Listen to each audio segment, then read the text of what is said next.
आपकी सरकार में युवाओं को पर्ची और खर्ची से नौकरी लगती थी। गरीब परिवार का भाई वोट दे देता था नौकरी के लिए, उसको अधिकार नहीं था कि उसके घर में जाकर के बोल दे। ये गरीब व्यक्ति को कोई अधिकार नहीं था। और कितनी नौकरी दी, मैंने ये भी पूछा किस आधार के ऊपर दी। मैं कहा ये हरियाणा का युवा जानना चाहता है। ये बात बोल रहा है कि बेरोजगारी हो गई है। भाई तेरे समय के अंदर 10 साल तो मुख्यमंत्री रहा है, अपने कार्यकाल के बारे में बताने का काम कर। मैं बड़े गर्व के साथ ये बात बता सकता हूं कि हमारी सरकार में बिना पर्ची बिना खर्ची के गरीब परिवार का बेटा हरियाणा सरकार में ऐसे लग गया है। ये कमाल हमारी सरकार के अंदर पिछले 10 वर्षों में हुआ है। भाइयों, मैंने ये भी पूछा हुड्डा साहब से, मैंने कहा कि आपकी सरकार में किसान की कितनी फसल एमएसपी पर खरीदी जाती थी, वो बताने का काम कर। खरीदता ही नहीं था और उसका चेयरमैन भी बना था। धनखड़ जी ने एक बड़ा इसके खिलाफ एजिटेशन किया था, ये स्वामीनाथन की रिपोर्ट लागू की जाए, और उसका ये चेयरमैन था। रिपोर्ट भी बनी, डस्टबिन में डाल दी। इनकी सरकार दिल्ली में भी थी, इनकी सरकार हरियाणा में भी थी, परंतु किसान को 1 पैसे का भी लाभ पहुंचाने का काम इन्होंने नहीं किया है। और भाइयों, मुझे खुशी है आज आप लोगों के बीच में बताते हुए हमारी सरकार ने किसान की 100% फसल एमएसपी पर खरीदने का निर्णय ये हरियाणा सरकार ने लिया है। भाइयों, किसान को कहीं दिक्कत नहीं है। मैंने यही पूछा था भी तू कितनी फसल खरीदी थी, वो भी बताने का काम कर। किस प्रकार से किसान अपनी फसल को बेचता था, क्या क्या यातनाएं उसको सहन करनी पड़ती थी, परंतु आज तक कोई जवाब नहीं है। मैंने इसको यह भी पूछा आपकी सरकार 10 साल तक रही, कितने गरीब लोगों का फ्री में इलाज कराया है, आप बताने का काम करें, परंतु एक भी जवाब नहीं दिया। भाइयों, मुझे खुशी है हमारी डबल इंजन की सरकार ने आज हरियाणा प्रदेश के अंदर 1 करोड़ लोगों को आयुष्मान कार्ड, चिरायु कार्ड से जोड़ करके 5 लाख रुपए का फ्री में इलाज देने का काम हमारी सरकार ने किया है।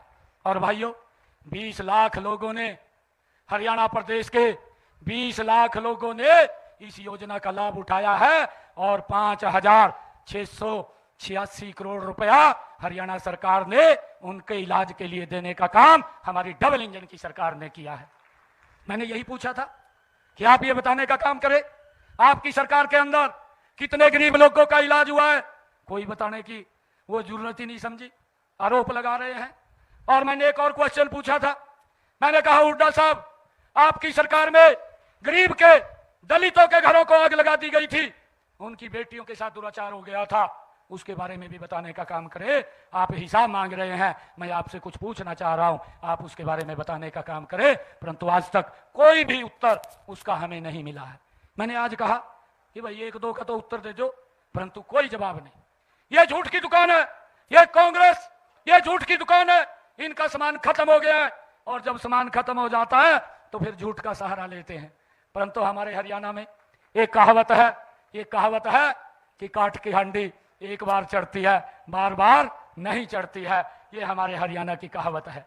भाइयों, इनके झूठ का मैं आज आप लोगों के बीच में यह बताना चाहूंगा कि कांग्रेस के लोग किस प्रकार का झूठ फैलाने का काम करते हैं और वोट लेकर के लोगों का शोषण करते हैं। मुझे ध्यान में है इनकी सरकारें जो इन्होंने वायदे किए थे, कर्नाटक के अंदर इनकी सरकार थी और कर्नाटक के अंदर इनकी सरकार ने वहां पर वायदा किया था। वायदा ये किया था कांग्रेस ने कि हम महिलाओं को 2,000 रुपए महीना देंगे।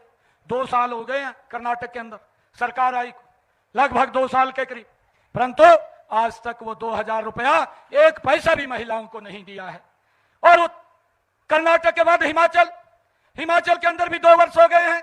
हिमाचल के अंदर इन्होंने बोला कि हमारी सरकार आएगी, 1 लाख हर वर्ष युवाओं को रोजगार देंगे। 2 साल हो गए हैं भाइयों, आज तक ऐड भी नहीं निकाली।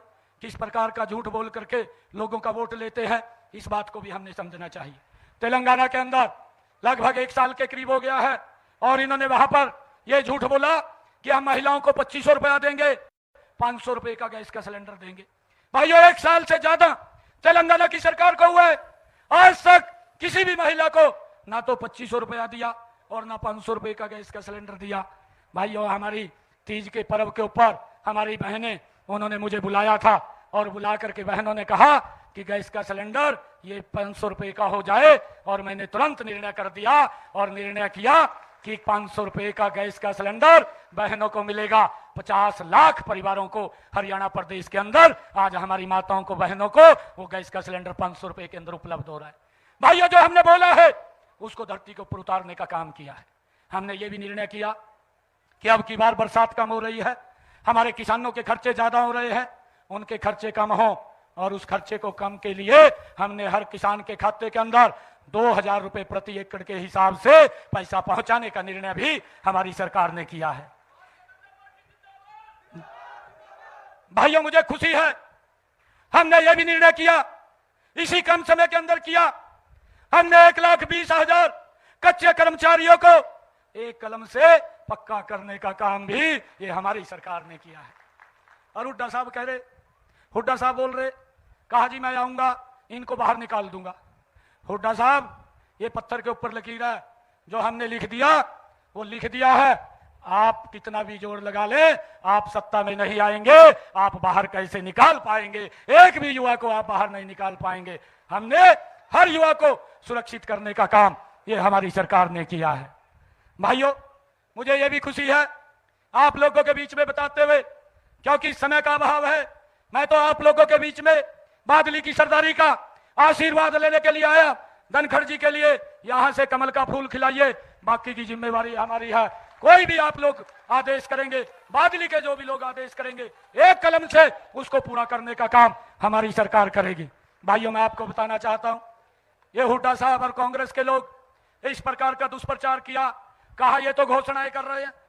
मैंने कहा हुड्डा साहब, मुझे बड़ा कम समय मिला है, मुझे मात्र 56 दिन का कार्य करने का समय मिला है, मात्र 56 दिन। और 56 दिन के अंदर मैंने हरियाणा के लिए ऐतिहासिक निर्णय लिए हैं, 126 निर्णय लिए हैं। मैं हुड्डा साहब को आज रोहतक के अंदर बोल करके आया हूं, आप 10 वर्ष तक मुख्यमंत्री रहे, मैंने 56 दिनों में 126 मजबूत निर्णय लिए हैं। आप भी बताने का काम करें 10 वर्षों में कितने निर्णय हरियाणा प्रदेश के लोगों के लिए लिए हैं। भाइयों, विकास को एक हरियाणा नया बनाने का काम ये हमारी सरकार ने पिछले 10 वर्षों के अंदर किया है। मैं आप लोगों से अपील करूंगा, आइए 5 तारीख को हम सब मिलकर के बादली के अंदर कमल का फूल खिलाने का काम करें। और भाइयों, कमल का फूल खिलेगा, इसकी ताकत चंडीगढ़ में मेरे पास आएगी और इसकी ताकत दिल्ली में बैठे नरेंद्र मोदी के पास जाएगी। और ये डबल इंजन की सरकार आपकी आकांक्षाओं को, हरियाणा की अपेक्षाओं को पूरा करने का काम भाइयों गति से करेगी। हमने इन 56 दिनों के अंदर एक मिशन मोड के अंदर काम किया है। जब मैं कांग्रेस के शासन की तरफ देखता हूं, भाइयों उन्होंने कमीशन मोड के अंदर काम किया है, कांग्रेस ने कमीशन मोड में काम किया है, हमने मिशन मोड के अंदर काम किया है। भाइयों, हमारी सरकार विकास को गति देने का काम कर रही है। इस विकास की गति को और तेज करने के लिए आप लोगों ने तीसरी बार आदरणीय नरेंद्र मोदी जी को देश का प्रधान सेवक बनाया है। और आप लोगों से आज अपील करने के लिए आया हूं, भाई सारी बातें भूल करके कमल का फूल खिलाना है। खिलाएंगे ना? खिलाएंगे? कमल का फूल खिलाना है भाई, बाकी के मेरे ऊपर छोड़ दियो, कोई भी आपका काम होगा, आपका भाई दिन रात आपकी सेवा के अंदर लग करके उसको पूरा करने का काम करेगा। आपको चिंता नहीं है, किसी प्रकार की चिंता नहीं है। भाइयों, एक गरीब व्यक्ति भी, चंडीगढ़ के सीएम हाउस के दरवाजे खुले हैं, गरीब व्यक्ति भी आकर के अपनी बात रख सकता है, किसी को कोई दिक्कत नहीं है।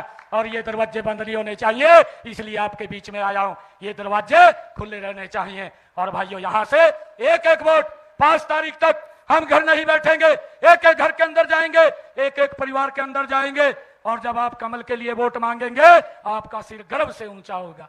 मैं रोहतक के अंदर था, कलानौर में, मैंने वहां पर भी कहा, मैंने वहां कहा कि अगर आप वोट मांगने के लिए हुड्डा के घर में भी जाएंगे, वहां भी आपका सर गर्व से ऊंचा होगा। आप मेरा कार्यकर्ता बताने लायक है कि हमने ये काम किए हैं। भाइयों, आप वहां भी जाकर के वोट मांगने का काम कीजिए। हम हरियाणा को और गति से आगे बढ़ाने का काम करेंगे। आज मैं आदरणीय धनखड़ जी को नामांकन के अवसर के ऊपर आप इतनी संख्या में आशीर्वाद देने के लिए आए हैं, इनको बहुत बहुत बधाई।